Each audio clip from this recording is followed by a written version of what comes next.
Welcome to the Metal Queens podcast. I'm Steve Richards, and today on this episode, we are heading straight into the abyss with a band that represents the next wave of uncompromising extreme metal. Formed at the legendary Wacken music camp, Cursed Abyss is a German female-fronted powerhouse blending deathcore, metalcore, and hardcore into a brutal yet atmospheric wall of sound. Their debut album, Rot in Existence, was fully self-recorded, independently produced, and released back in December of 2025. An unfiltered statement of intensity, honesty, and that DIY spirit. Joining us today, Patricia Radicke, the band's ferocious vocalist and one of the driving forces behind Cursed Abyss's raw emotional power. Patricia, welcome to the Metal Queens podcast. Hello, everyone. It's great to have you here. So, Cursed Abyss, Patricia, started as a project at the Wacken Music Camp in 2022. What do you remember most about those early days? And when did you realize that this was becoming more than just a little summer project? Here it was like so um I actually didn't know the band members, so I didn't know all of them. So the bassist, I knew her before, and I also met the guitarist at the camp like years ago, but I didn't remember him. Mm. So and it was so funny how the band started because our drummer and our bassist had the same merch, and they were like, "Hey, I really like this band. Yeah, I like this band too. Why not make this project?" um, so and then our bassist said, "Just we want the singer with the blue hair," and the drummer said, "Yeah, but it would be nice if we have someone who can play the violin." So yeah, we should take the one with the blue hair because I also play violin.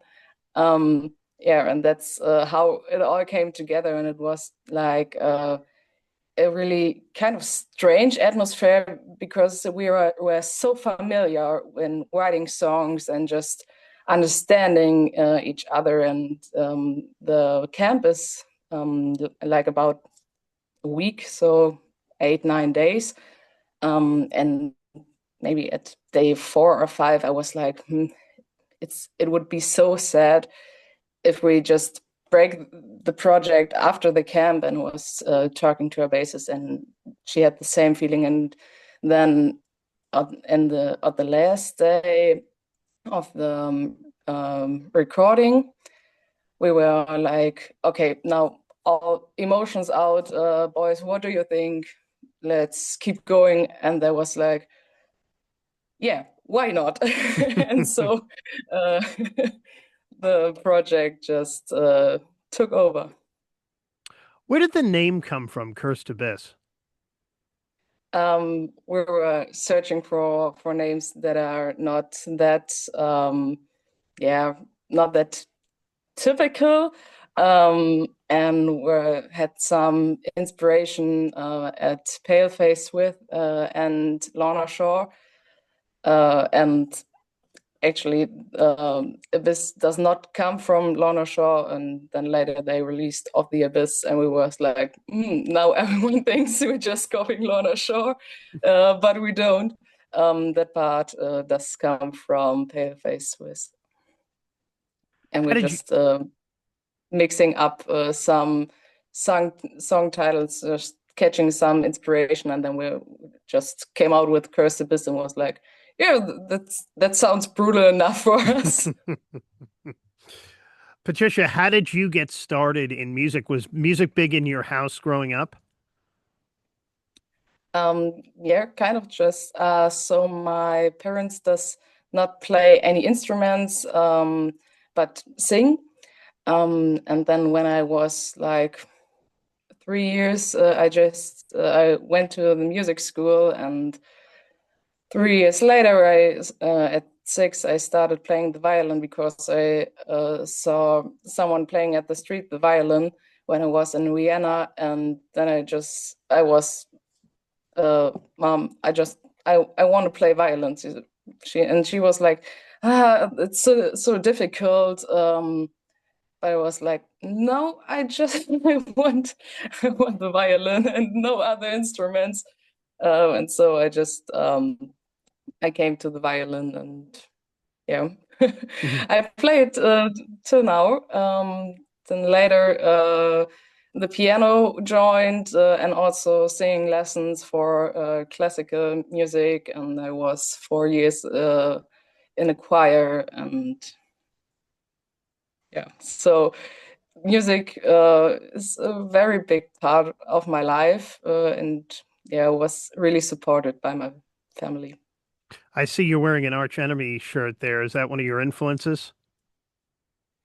Actually, yeah. um, Arch Enemy was the first yeah death metal band I've listened to. Actually by a YouTube cover. So I saw a singer covering Arch Enemy, and I was like, "Ah, this sounds so good." Was searching for the original, and just Arch Enemy took me over. Hmm. Patricia, how big is the death metal scene where you are in Germany, and where are you in Germany? I'm in northern Germany in the east, so like really near the coast. And the death metal scene is really not that big. Then I found the Wacken Music Camp and was so happy to meet people in the same age, listening the same music, and finding yeah, friends all over Germany and connecting to the metal scene near Hamburg and Lübeck, in the middle and the west side of northern Germany. So it's bigger in that area. Yeah, Yeah. it's really, really bigger in that area. So Hamburg is like the capital of metal in Germany, and has also very much support for underground bands and small bands. You guys spent 3 years really refining your sound before releasing Rot in Existence back in December. Why was patience so important for this debut album?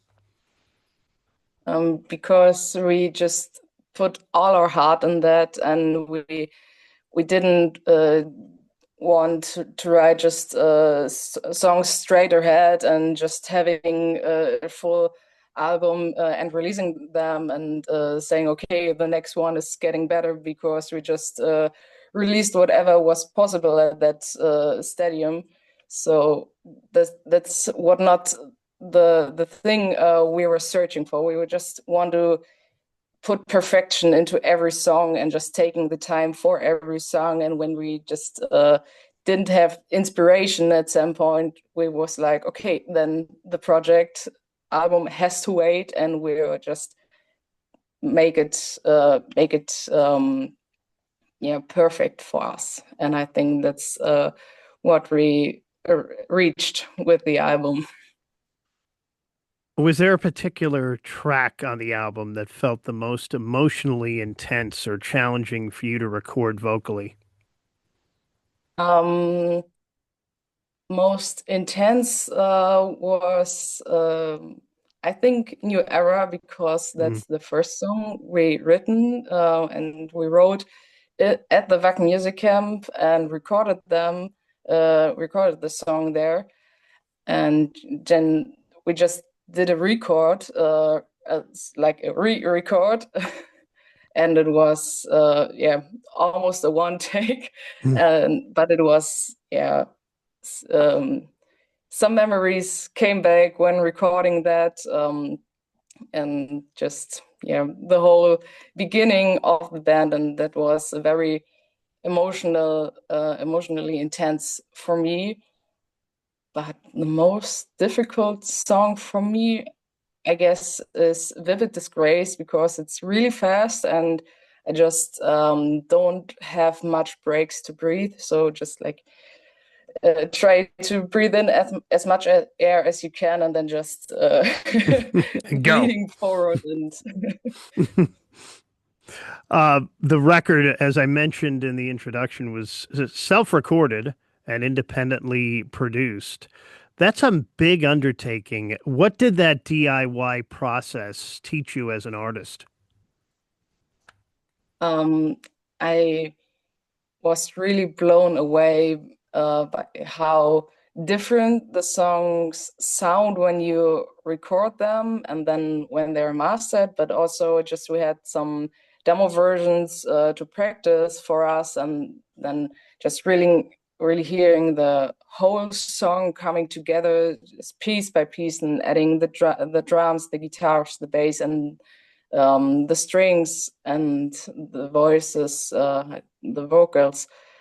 That was really impressing for me, and just taught me that you can always make it a bit better when just taking some instruments out and changing a bit and also arranging a lot at the rehearsal and before the record and then at the recording session itself.